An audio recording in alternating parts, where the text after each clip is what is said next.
I didn't expect to make this review. I thought after the unboxing video I made that I'd have to send everything off, but it looks like I still have this absolute mess of guns and accessories still cluttering up my room, so let's just review one of the most requested guns on my list, since I happen to have a couple ASG CZ Scorpion Evos just lying around. For today, we'll be taking a look at the Scorpion Evo Carbine A1 from ASG, from the stock to the end of the barrel. We'll start off with the unboxing, check out all the features and quirks if we can find any, and then we'll see if we can find any cons to this highly beloved ASG that has one of the biggest fandoms in airsoft. And in the end, if you end up liking the Scorpion Evo A1 by ASG, I'll be sure to leave a link in the description so you can go and find one for yourself for $340 on airsoftgi.com. So now let's start off where we always begin, with the unboxing. This starts off innocently enough with a black cardboard box with a few graphics around it. But when we open it up, we get everything all nicely set up. First, let's pick out the catalog that will show you all the accessories you can get for your Evo, like magazines, sights, cases, and more. Next, there's a plastic 75 round mid-cap magazine with a few CZ trademarks underneath for a bit of character. These magazines worked fine and I had no problems with feeding.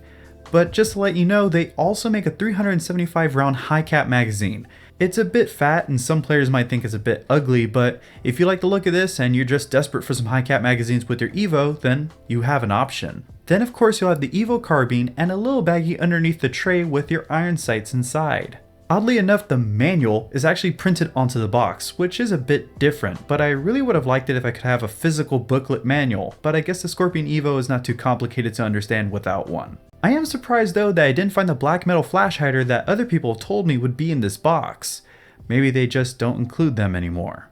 That kinda sucks. However, with that done, we can get rid of the box and get started with going over the externals. So at the end of the metal outer barrel, the Evo Carbine is shipped out with a fairly standard M4 style plastic flash hider with a grub screw, and what I would assume would be glue holding it onto the 14mm counterclockwise threads underneath. This barrel is actually made out of two pieces, and one piece can be screwed off. You'll need to do this to get to your battery connections, but we'll get back to this later. First, we have a metal M-lock rail with points for attachments on all three sides, and a monolithic rail running on top for your sights. This rail is metal on the handguard portion, but then turns into polymer as it goes over the receiver area. Your polymer iron sights will go on this rail nicely, and they do their job really well. The sight picture is clean and clearly visible, especially with the fiber optic front sight that you'll need an Allen wrench to screw down. The stock is also made out of the same polymer material, but it does have a couple tricks up its sleeve, like 3 positions for adjustments to the length and a large button on the left side to fold the stock over to the right side. But be sure to push the stock slightly downward so it'll clip into place on the receiver, or else the stock will just undo itself rather easily. Besides that, the stock is fairly simple, and it fits and feels great on this carbine. Moving on to the receiver area, the body has been marked throughout from the left side, the trigger guard, and the right side. All these markings are engraved and shouldn't go away anytime soon, but what I really care about is the controls. To ease your mind, I'll say that all of these controls are very well put together and are not difficult to use at all, which is something people fear when trying out different platforms. I love the ambidextrous fire selectors that allow me to switch from semi, safe, 3-round burst, and full auto with ease, and the magazine release is also a treat to use. CZ really wanted to make this gun as ergonomic as possible, which extends to the sling points, with the rear points being on both sides and the front point being easy to switch from one side to the other, just like the charging handle. And if you really want to, you can actually have 2 charging handles if you just happen to have another one lying around. Lucky for me, I just happen to have 2 Evo Scorpions at the moment, so I can do this. With the micro switch trigger inside, follow-up shots are very fast and 3-round burst is no slouch either. This is a major factor to the fan base, but another great treat is the realism you get when you shoot the last round in your magazine. Once you do, the Evo won't allow you to dry fire. You'll have to remove the empty magazine, replace it with the new one, and then you'll have to pull this catch down. This will deactivate the empty magazine detection, and you'll be free to fire again. So far, everything seems really good when it comes to the Evo. Even the pistol grip is really well formed and comfortable thanks to the rubber texture throughout. So, what do I don't like? Well, the hop-up adjuster is a pain to deal with. Unless you have baby fingers, you're going to want to make your adjustments with an Allen wrench. I thought we were past Allen wrench adjusters, but at least the hop-up clicks into place and it does a bang-up job at 150 feet with 0.28 gram BBs, so range is very respectable. The added length to the inner barrel from the standard Evo to a 407mm 6.04 inner barrel is most likely aiding this range. But moving on to a fewer things I have some gripes about, battery storage is a bit of a pain still, even with the longer handguard. My first time trying to put a battery into this gun was so annoying. It took me about 20 minutes,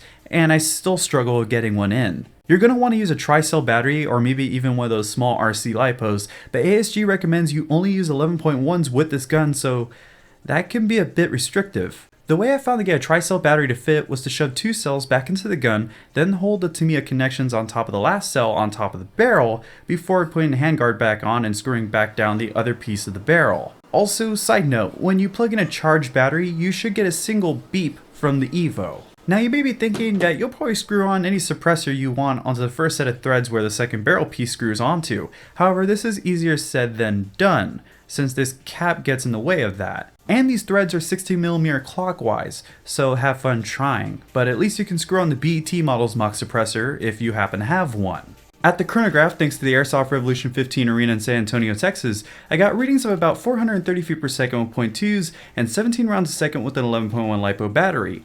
So I don't think I can recommend this for CQB unless you go ahead and swap out the included spring. This is another easy task after you remove the stock, which is also easy to do. No need to take out the whole gearbox because ASG thought about convenience, so as long as you have a low-powered spring, you should be set for the arena. And to ensure this convenience, inside the custom-made mech box, all the parts inside are version 2 compatible. Now I think after that, I've covered everything that needs to be mentioned. The build construction is awesome, the controls, ergonomics, and stock are also very well done. The trigger is one of the best out there thanks to the micro switch and active braking MOSFET inside, and the gun just overall looks great. The trademarks are molded with precision, and only the stock slightly wobbles on the entire gun. It's just built with a lot in mind, as if only longtime players or real enthusiasts sat around at a table and talked about how they could make this gun worth every penny.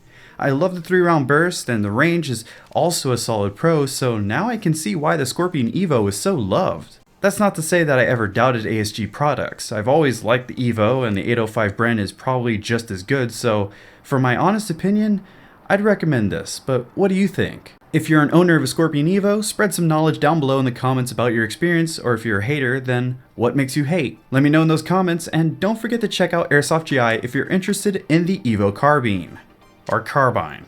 I hope you enjoyed my review of this ASG, but until that next video drops from the city of San Antonio, this has been Scott Hollenbeck, and I will be sure to see you all next time.